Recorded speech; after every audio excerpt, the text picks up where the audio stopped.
Good morning, everybody. Welcome to January 5, Change the Shed. So glad you're all here this morning. It is January 5, 2022. I have to start saying the year since we've been doing this for almost 2 years now. Can you believe it? For those of you who are new, Change the Shed is something I started when the pandemic started in March of 2020. And I was trying to give us all a way to sort of weave together, or at least some encouragement to continue weaving every day or as often as you can. So here we are almost 2 years later in January of 2022, and the pandemic is still with us. Beautiful numbers this week, right? Red charts of the United States. But here we are, and we will continue to try to look for the positive, and we will keep weaving. So I hope you all had good holidays and that you are staying safe as much as you can. I think a lot of us are pretty lucky that we get to stay safer than some people who have to leave their house a lot more. So please be nice to the people out there who you come in contact with when you do go out. Anyway, I'm happy to be here. I am back from a couple weeks off. Thanks for coming back to see me. Judy says, are the Colorado fires out? So some of you heard about the fires near Boulder, which is that big fire was about 40 miles south of where I live in Fort Collins. And horrific, almost 1,000 homes burned. They're still looking at the cause of the fire, and it is pretty devastating for the people who live in Superior and Louisville, Colorado. They are, the fire's contained, Judy. The houses, it snowed the day after that fire. So yeah, we can say it's out, although I just saw in the paper this morning that they are actively out there looking for hotspots because the wind today is supposed to be crazy again in front of another front. So they don't want those embers to blow up and start another fire. So yes, they're out, and no, they're not out.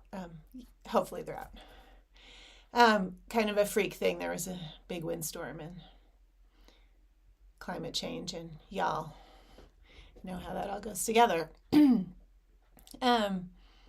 Yeah, it's fun to hear. It's actually kind of fun to hear all the weather. Does that mean I'm getting older, that I'm actually interested to hear how the weather is all over the world? It's really interesting to hear other people's experience of it's winter and it's warm in Rhode Island and such. So thanks for sharing that. Julia's asking about my book. So she's asking about this book, The Art of Tapestry Weaving, I'm assuming. This came out during the pandemic in 2020. It's available in English. It has not been translated to German. I'm wondering if that's what you're asking, Julia. It should be available on Amazon in Europe. You should be able to get it there. You don't have to have it shipped from the US. There are plenty of vendors in Europe for the book. But Amazon and other places, Weaver's Bazaar in the UK carries it. You could just order it from them. Oh, yes, you are asking about German. I don't know. It's been sent to some publishers in other languages, but it has not been picked up yet. So if it is going to be translated to German, and I would love if it did, it won't be soon. Yeah. So, yeah, good question. I'm kind of hoping that it will be translated at some point, but at this point, it looks like it has not yet been picked up. So, yeah, I've learned a lot about book publishing. I think the book actually gets sold to a different publisher who translates it and then releases it in another language. So it's not that my publisher would be doing that. It's that they're selling the book to somebody else. So here we are. I did not a lot of weaving while I was we all were away. I probably have done 5 or 6 inches on this piece. Here's where I am right now. Let's see if I can get the right camera. I've done 5 or 6 inches on this piece, and am rolling right along. I did some traveling just to see family over the holidays. I'm driving, so I was lucky to be able to go down to New Mexico, where I'm from, and visit my parents and go to Weaving in Beauty in Gallup, New Mexico. That was really fun to see that shop. And I found my book in a couple bookstores on the trip, so that's always exciting to me. Because my book came out in a pandemic, I never got to do a book signing. I've still not done one single book signing anywhere because of the pandemic, and I feel a little cheated as an author, first time author, and I've never been able to do a book signing, but when I find the book in stores, it's really fun. Yeah, so let's all have a happy 2022. Let's go forward and do some weaving. The other thing I've been focusing on lately is drawing a lot, so that's been really fun. Spending more time drawing, it's a great way to experience what's around you. Hello, everybody. Eva's in Spain. Julia's in Germany. Marlena in Texas, and Vicki in New York City, and all of you who chimed in early and told me where you were and what the weather was like. It's fun to hear from you. Today I'm still working on this tapestry. It's the Wildflower Tapestry. This particular bar, let's see if this is right. This indigo bar, about where I am, is just about halfway through the piece. It's 24 inches in this direction, which will be the width of the piece, and it is 40 inches long, but I'm weaving it sideways, so this is 40 inches this way. Today I'm going to show you this when you can see the whole piece. I'm going to fill in this little part with white, and then this new bar here will be this burgundy color. I'm using Array from Gist Yarn, which I've been really pleased with. I really like how the yarn shines. It's fairly flat. It has a tiny bit of fuzz. I actually like fuzz. Some of you do not like fuzz. Tiny bit. It's pretty clean. And I've been really enjoying the reflective nature of that yarn versus what I usually use.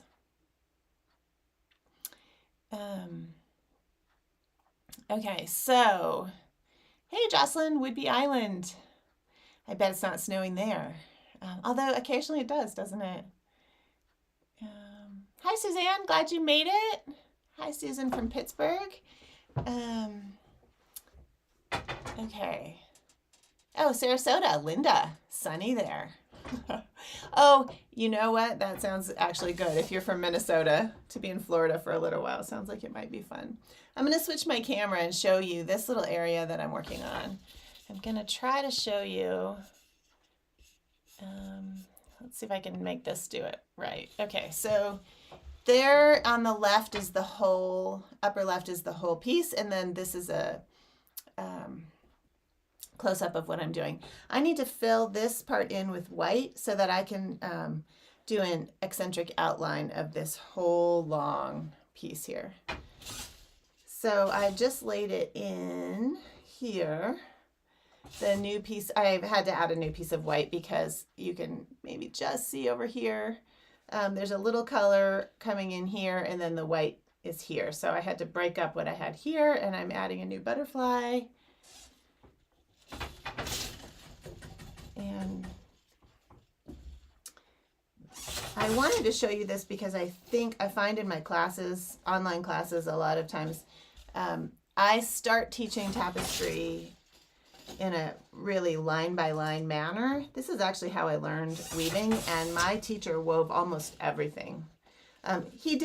James Kohler was my primary teacher. He did stuff like I'm doing here where you build things up and then outline it, but always going back to using the beater on the loom. I found it an easier way to learn to weave line by line. I know there are tapestry weavers out there who would argue with me teaching that way, but eventually you broaden once you understand the techniques. You can broaden out and build up shapes. Anyway, all of that is to say I need to now fill this in. I had to build up this shape so I could outline it, and now I'm filling this in. And this is a shedding thing if you start at the top and come down the side of the curve. I'm trying to remember to tell you some of the things. Let me go back to here in case someone needs to see me speaking. Let's do this. Coming here and dipping down, this is a shedding thing, and it something I do a lot, but I don't really think about it. I forget to tell you that why I'm doing that. That is because I'm only adding one butterfly here. The sheds will be wrong if I don't shift one side. And so I just do it automatically, but it is, if you're filling in a dip and you're only going to use one butterfly, that's a good way to shift the shed so that, excuse me, it all works out by starting at the top and coming down eccentrically. If you can do that. If you can't, then of course there are other ways to get the shed right. Julia asked about the Ashford Tapestry loom a bit ago, and I just want to say quickly, Julia, that's a beautiful loom. I've never used one, so I don't have a lot to say about it, but there are people in my online classes who have used them, and I've seen lots of pictures, and I think actually someone on this call is using an Ashford loom right now, so I can't personally say yes or no, except it's a well-regarded loom that's been used for a very long time by many tapestry artists. So I think it's probably a really great bet if you're talking about an Ashford tapestry loom. They make lots of other kinds of looms. So hopefully that's helpful. I would definitely endorse trying that loom out. I have a short list of tapestry looms that I do not like, and that one is not on it. It's a good choice.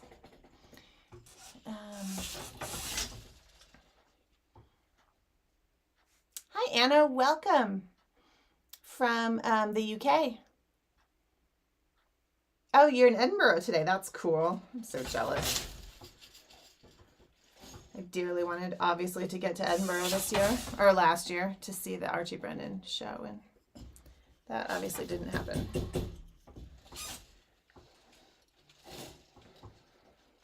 Can you tell I'm at this point trying not to be bitter about the pandemic? Doesn't help to be bitter. But some days it's hard. All right. So I'm obviously just filling this in.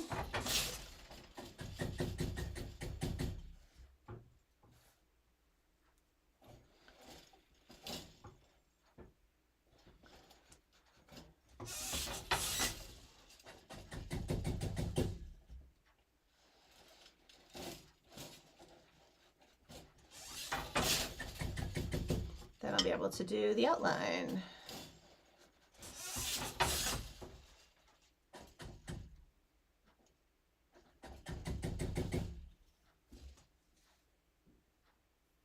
Yes, Julia, you could definitely use an Ashford loom for my warp and weft class. It'd be a great choice. Ashford tapestry loom.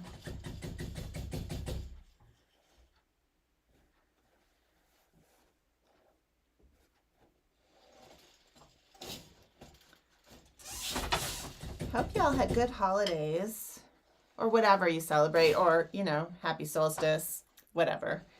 December. Hope you had a good December. It is a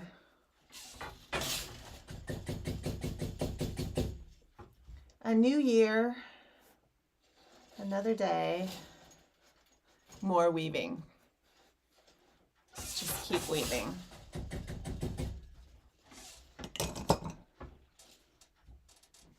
All right, I'm going to, let's see if you can see this.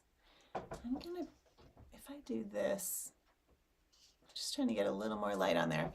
I've got a board under here. If I don't know which is easier to see, actually.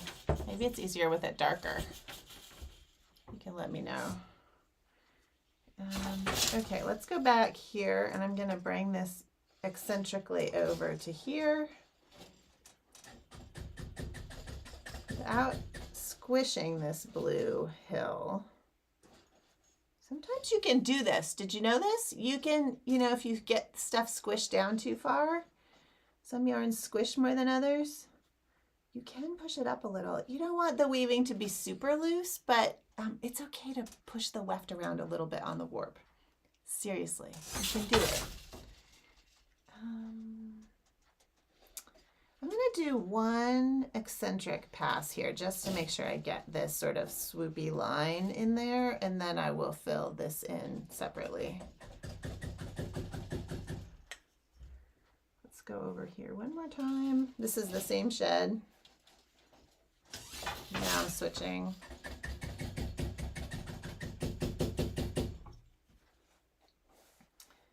And I am... So there are times like this where I think, I still feel like maybe this is easier to see. You can see the marks better if I do this. I want to fill this in, and I don't necessarily want to add an extra butterfly right here. So I can come back here, fill this in, and then do, because this curve is so low, bring the weft down here and then come here to fill that in. I do that a lot on pieces like this with really shallow curves. It's a fun way to weave, and it keeps me from having to have so many butterflies going. Let's see, this needed to go to here. Actually, let's bring it all the way to here. Is that right? Yeah.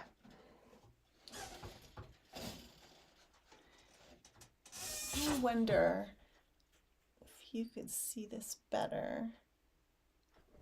I apologize for the reaching. Unfortunately, the camera cannot be, sorry, don't get sick. The camera cannot be easily shifted on my overhead rig.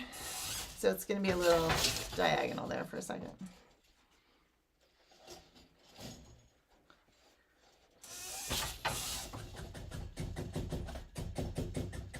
I can't use the beater right now because way over on this side, there is, I've built that up to the edge of the curve, and so the beater doesn't hit. You can see here it's not, oh, you can't actually see that, but it's not quite hitting the felt line, which is why I'm using the hand tapestry fork. So here, yeah, it looks like you can see that. I'm just gonna fill this in. So this sort of curved down this way here. I'm gonna fill that in until it's a little bit level.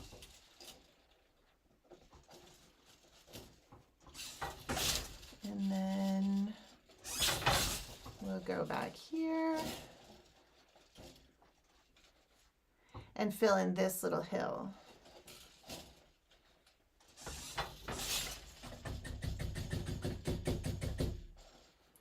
Again, I don't want that. I want to smush that curve completely. So you can see it's climbing up a little there, so I'm going to fill this part in.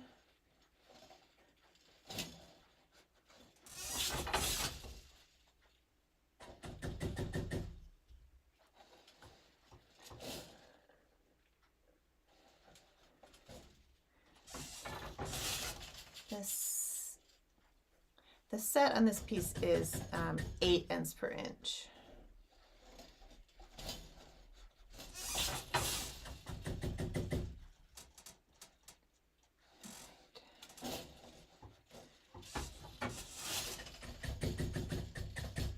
That looks pretty level. Probably doesn't look level to you because the camera is a little bit angled, but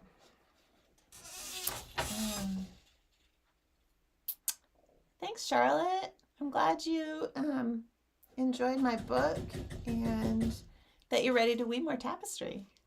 Welcome to the world of tapestry weaving. I'm glad you finished your first piece. It's a big milestone. Keep it. I often tell students to keep the first things they wove. It's so tempting when you're starting, especially the perfectionists among us. It's so tempting to throw away the first things we do because we don't like them, they're not good enough, they're not perfect. But if you keep them, you can look back later and see how much you've learned. So I advocate always keeping the first things you weave. I'm taking that out because I didn't like right here. I wanted to wrap this warp again. Sometimes you can't see where the curve needs to go until you've woven a little bit on top of it, and then you have to unweave to fix it. It's okay. Anyway, keep the first things that you weave, because maybe put a label on them with a date, because I'm really bad at remembering how long ago things happened. I often use my photo files to figure that out.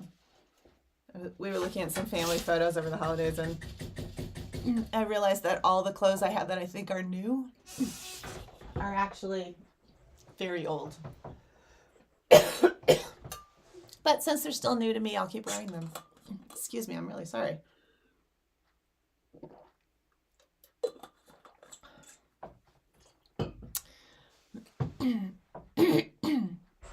Okay, I'll leave that board there if it's easier. Thanks, Marlena, for the feedback there. Hello from Greece. Okay, good. Yeah, a few of you are saying. Welcome, Jessica. Looks like we have a couple spammers today. If someone can report those, that would be awesome.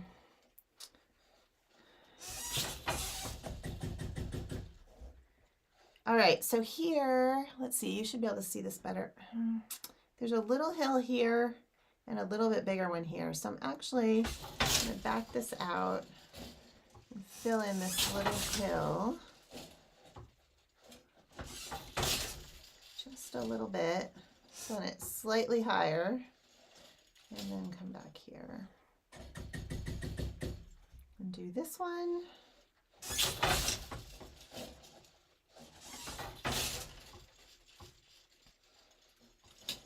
And then we're ready to put in an outline, I think. I'm going to make this just a little bit higher. Okay, so now I'm going to do that thing I was talking about where I bring this all the way back down over here. I sometimes use a smaller, this is also by Magpie Woodworks, but I have a few of these little beaters from various places, and when I'm putting in something eccentrically, it can really help to use a smaller beater to just tap it in. Pardon my head there. I just want to make sure. You guys, sorry. Okay. Okay, so this is basically, I've outlined all of that. I'm going to leave this portion over here for the moment, and let's see if we can. I'm going to go back to this. Oops. And okay, this is what I want. Let's see if we can.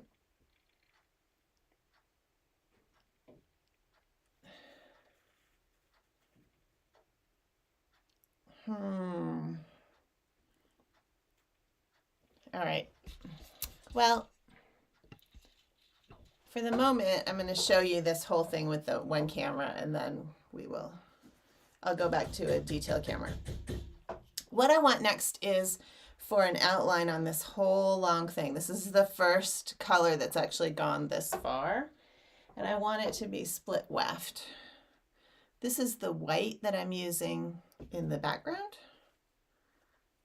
So from here to here, I need that.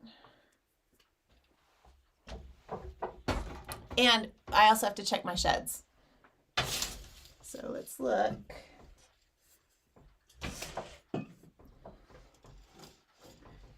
This is the correct shed. Often, because I spliced these two colors here, that shed is correct. If I had ended up here with just one butterfly, there would be a shift in the shed, and then I would have to change it.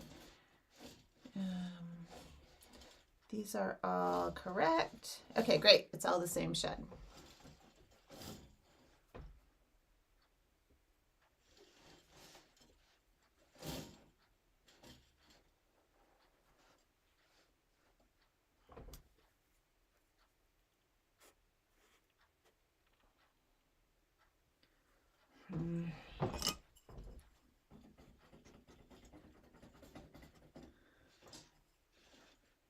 There's no really good way, apparently, to show you all 40 inches of this. If you have a big screen, I bet you can see it pretty well.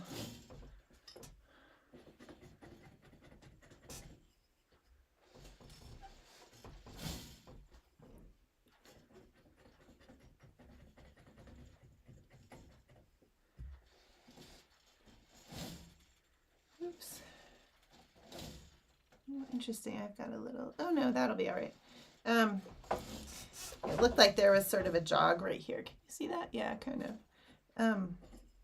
But there actually is a hill thread here. So it'll be a valley thread on the front. I'm weaving from the back, so it should look pretty smooth.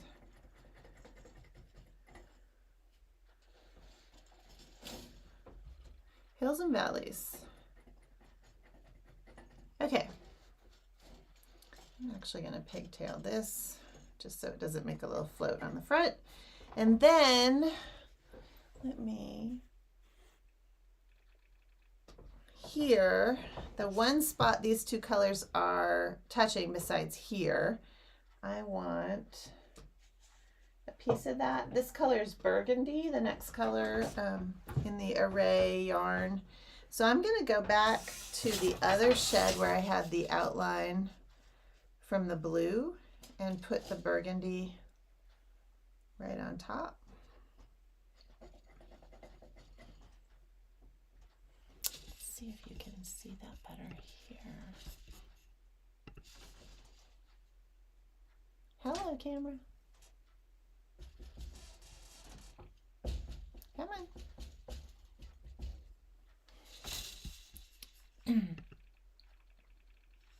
Let's try it again. All right, it's focusing there. Sorry, you guys. Maybe it doesn't matter. It's never going to be perfect. I'll just keep going.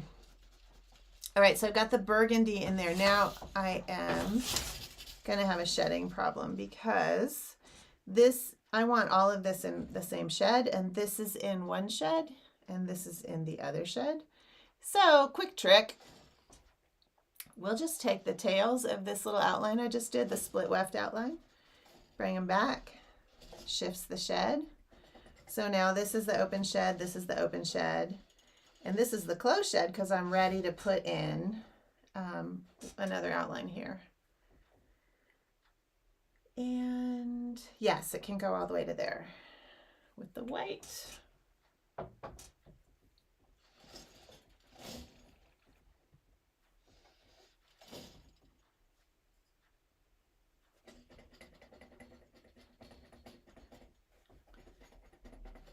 All right, and this area I'm going to be adding, this will all be white and these will be burgundy, but I can work on those later because they're separate shapes. Basically, I have to work on this whole length at the same time because it's the same shape and I want it to be one continuous outline.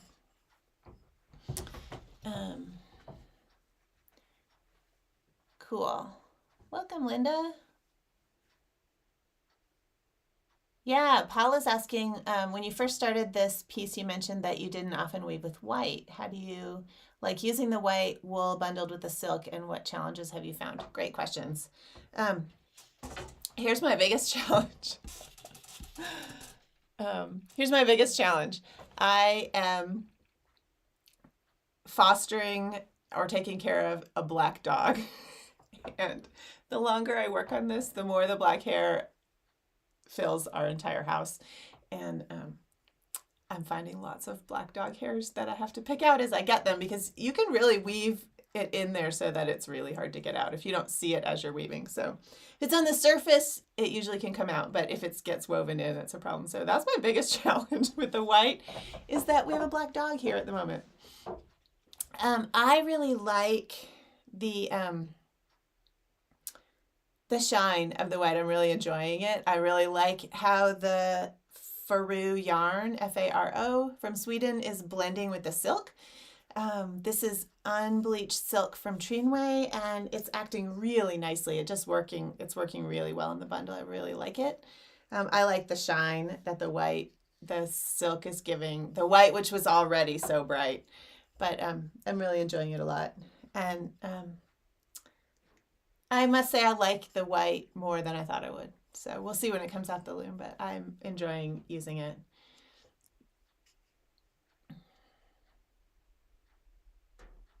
Yes. Okay. Let me go back to, okay, let me show you what we're going to do next here, is do an outline from here all the way to here. And we have it, I think, all the first half of the outline, it's all in the same shed. So now split weft, I want a weft of the burgundy color. So this is what's going in, and I am mixing the two colors. So I'm actually going to do the outline with the lighter on this side and the darker on this side. I'm just going to split it in half. And we're going from here to here. I think this is such a huge area. I don't think I'm going to have to do a second. I think on top of this pick, I can put the actual butterflies. So I don't have to leave enough tail to do what I did in this little part and bring it back to shift the shed.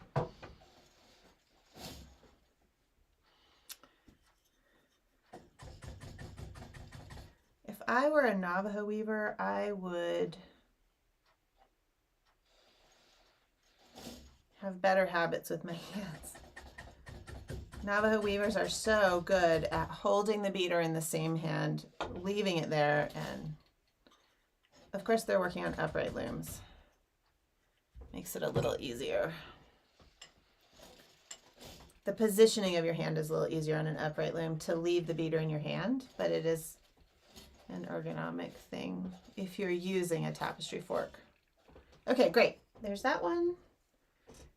And this one in. This is the lighter color.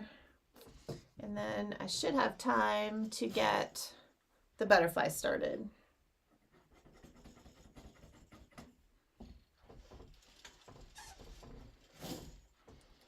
See, I just automatically throw those beaters down instead of hanging on to them when actually probably could keep them in hand. Ergonomics are important, very important. And depending on your body and what loom you're using and the materials you're using and everything, really something to think about. You don't want to hurt yourself. Okay. Let me switch to this one.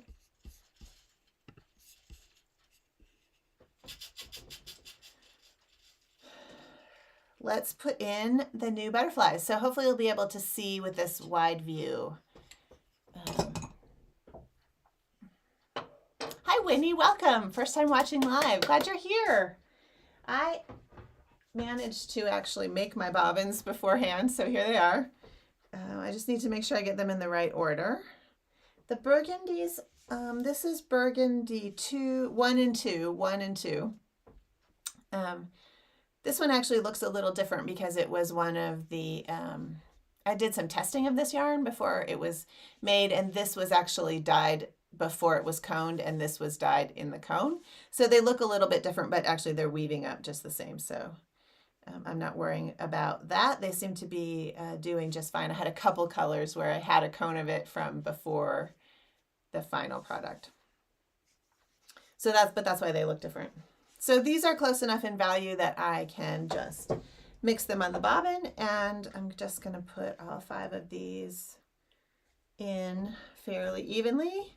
Because there's an odd number, it will screw up my meet and separate on the edges, but I'm not going to worry about that until this fell line gets, actually until the whole shape is woven and I have to go over it with the white on this side, then I will shift the shed.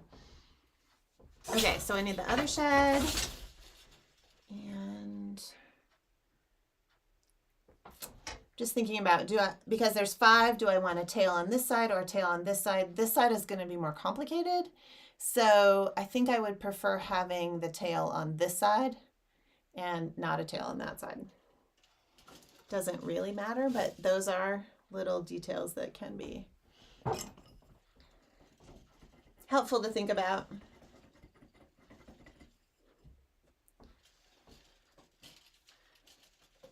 All right, let's see. Let's go to here.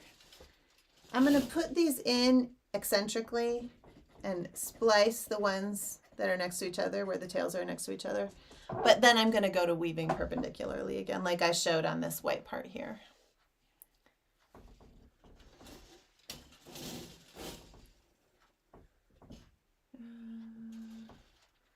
It's nice to splice somewhere where it's kind of flat. I talk about splicing in warp and weft. Some of you are in that newer class I made, Introduction to Tapestry Weaving. I don't talk about splicing there just because there are already so many concepts in that class and it's a very small class. It was intended to be. I'm not very good at keeping my content pared down. I'm always trying to teach everything. So splicing isn't shown in that class, but it's in the main warp and weft class. I've had a lot of new students in that class asking about, in the introduction class, asking about all the tails. And one of the ways I deal with tails is splicing. Other tapestry weavers just leave the tails. It's okay, you can do that. It makes a difference in how you mount the piece, so you do have to think about that, but it is actually okay to leave the tails on the back.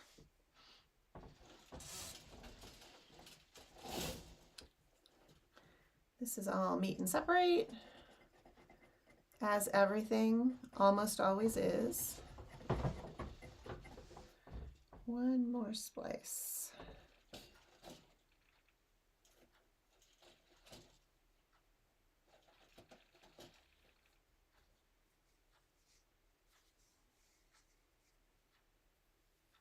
Oh, Michelle, that's a really great question. Michelle's saying that she's got a tapestry study group and there's a new person who wants to weave tapestry on a rigid huddle loom. I would say, if you can figure out what loom he has, the rigid huddle looms that have, like if you go and look at a photo of the shacked cricket loom, it has the top of the rigid huddle loom, so the warp and weft go across the top and then around a beam, and the little beams where you wind the warp are below. Those looms work better for tapestry. They're not great, but they're better than the kind of rigid huddle looms where the warp just comes out to two beams that turn. Those kinds of looms just don't hold high enough tension, in my opinion, to be really successful for tapestry. I've seen a lot of students just get really frustrated with trying to learn tapestry on tension that's really loose, and rigid huddle looms are not good at high tension. But the ones that have, and I can't even give you other names of them, if you just go look at a shacked cricket, the ones that are configured like that will work the best. The ones that actually have a front and back beam and then the little beams are separate. So that's what I would say, look at that first.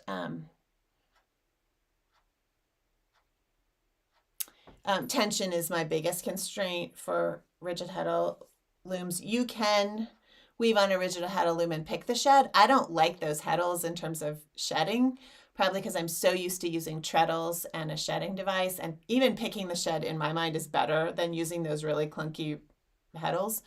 But, you know, whatever works. It's better to weave something than nothing. So if there's no option to actually get a tapestry loom, I would go with the rigid huddle. All right, I'm just gonna bring this back in, and then I can probably use the other camera again. Here I am, let's see, let me see if I can get the other camera right here. Yeah, here I'm kind of using my fingers almost because it's eccentric. I do this or use the little beater, but to pull the weft in so that it's, when it's not going perpendicularly, so that it gets enough weft in there. So sometimes I'll use my fingers like that, and sometimes I'll just use the tip of the little tiny beater. Okay, you can't see this, but I'm just gonna get this one out of the way.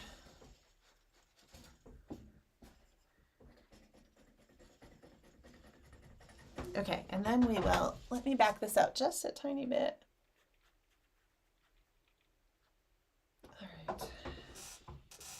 See how that looks like lice? I get that question all the time. When your first pick is going in, that's not lice, that's just that it hasn't packed in yet. It's okay. Don't worry about lice if where the only place you're seeing it is the top couple sequences. Doesn't count as lice. because you'll see it'll go away in a second. Okay, so we're gonna do hatching here between these two colors. And let me just catch up here on these. Yes, Audrey, I always say Faru wrong. I'm just not good getting things like that in my head. I apologize to all of you from Sweden. Audrey is Crafter Market and she has spelled it right. It has an umlaut on the O and a little line over the A. Farah. Maybe? I don't know. It's an island somewhere around Sweden.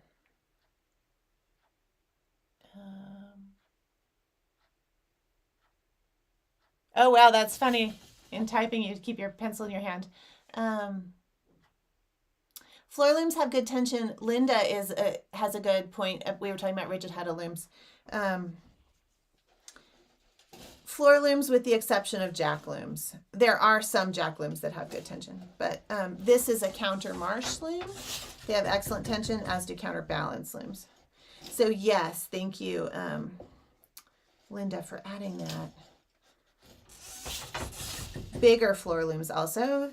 The smaller the loom, or looms like the shacked jack looms that have the X frame, the Mighty Wolf and the Baby Wolf, they're just really light, and so they don't hold good tension for tapestry. You can weave tapestry on them. A loom is just something to hold warps tight. And yes, you can weave tapestry on pretty much any loom, but will it do a good job with the tapestry is another question. Julia, Warp and Weft, is the Warp and Weft class good for beginners, or is it better to take the Little Looms class first? They're both intended for beginners, but if you are wanting to weave on larger looms, and I think you were asking about the Ashford, I would absolutely take Warp and Weft. You don't need to take Little Looms is not a pre-class to Warp and Weft. Little Looms is about weaving on little tiny looms. Warp and Weft is a beginning class for anyone who wants to start tapestry weaving. So the introduction, that new introduction class I did, is a lead-in to Warp and Weft. So you could take Introduction to Tapestry Weaving, and then there's a coupon at the end of that class that gives you the amount of that class off of Warp and Weft. So it's basically a freebie if you want both classes, or you can jump right into Warp and Weft. I do also, we were talking about looms, and Linda's great suggestion to think about floor looms. One of the reasons I wanted to weave on this piece on Change the Shed is because I think many people don't understand that you can weave tapestry on floor looms, and a floor loom could be like this, or it could be an upright tapestry loom. They're fantastic tools. So I appreciate Linda bringing that up. And I have a bunch of blog posts about looms. If you don't understand sort of what I'm talking about, go to my blog and look at the category list. If you're on a computer, it's on the right. If you're on a mobile device, it's probably at the bottom of the page or something. There's one that says looms, one of the categories. And there are posts there that show you the difference in mechanism between countermarch, counterbalance, jack, and why jack looms don't work as well for tapestry. Macomber looms, the big ones, 40 inches or larger, are great for tapestry. It's the one exception to the jack loom thing. Oh, great, Michelle. I'm glad you have a Cricut, and so you can show them what I'm talking about. I'm using 4 strands of the array, Jocelyn. So here, let me see if you can see it. Here we go. So this bobbin has 3 of the dark and this one is the lighter one. But 4 strands total. There, here, I'm sorry, little board keeps moving. I've actually wrapped this around the front beam so I can start to see some of the work. It's kind of exciting. I'll have to try to you can't really take a picture of the front, but if I do a little bit more, I'll be able to get a little bit of a view of the front of it, and I'll try to remember to share a picture of that. So I'm just hatching these two bundles together. You probably can't see the difference. I can't see the difference as I'm weaving it. Really, I can't really see where the hatches are, but it will create the blending that I want. Okay, so basically I just am doing here what I did over here. Let me switch to this.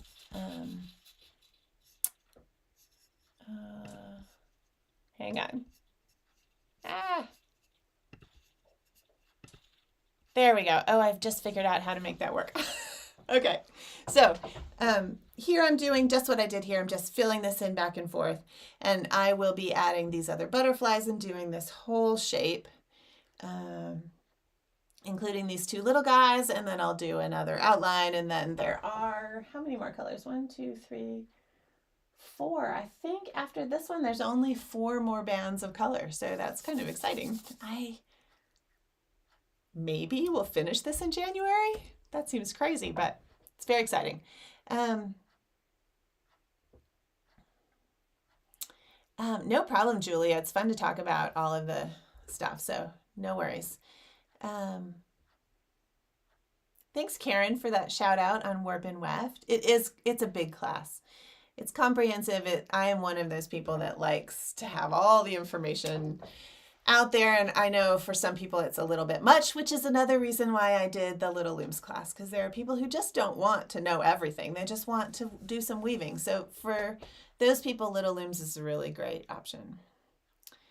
Oh, good, Leslie. I'm glad you're trying out your 40-inch counterbalance. Counterbalance looms make great looms for tapestry. I have a friend, LaDonna Mayer in Santa Fe, has done a lot of weaving. I think you can still see her stuff online, and she uses LeClaire counterbalance looms, and they work really well. So yeah, it's a great option. Oh, Michelle, no worries. The differences between different looms, I was talking about my blog. So if you just go to my blog at tapestryweaving.com, it says blog at the top. There's a category list on a computer, it's on the right, and there's a category for looms. So look at that, and there's a lot of information about looms there. So, yay, I figured out how to make my buttons work after 2 years. It's great to see you guys. Thank you so much for showing up and hanging out with me, and I really hope you're all doing well. I know so many people have I know so many vaxxed and boosted people who have gotten Omicron. So please stay safe. Hopefully don't get sick.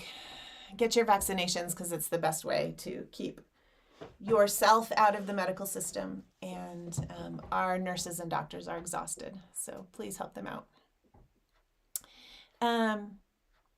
Awesome. So Catherine, the EPI of this piece is 8, and I'm actually using 12-9 cotton seam twine. It's a little bit thicker than what I usually use.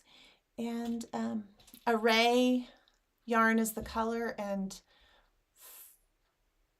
I'm not going to get it right. Faru is the Swedish yarn, is the white. So wonderful. Thanks so much, you guys. Have a really great week. I will do another one sometime in January. I apologize, I don't have the date right now. I have some scheduling issues at the end of the month, and I have not yet been able to work them out thanks to Omicron. So I'll let you know on my newsletter when that will be. So until next time, keep weaving. And if you want to use I don't even have it up there, hashtag changetheshed especially on Instagram, but any social media, I sometimes like to scroll through and see what people are weaving. So that would be really fun if you want to share. Great. Thanks so much, everybody. Have a wonderful week and happy Wednesday.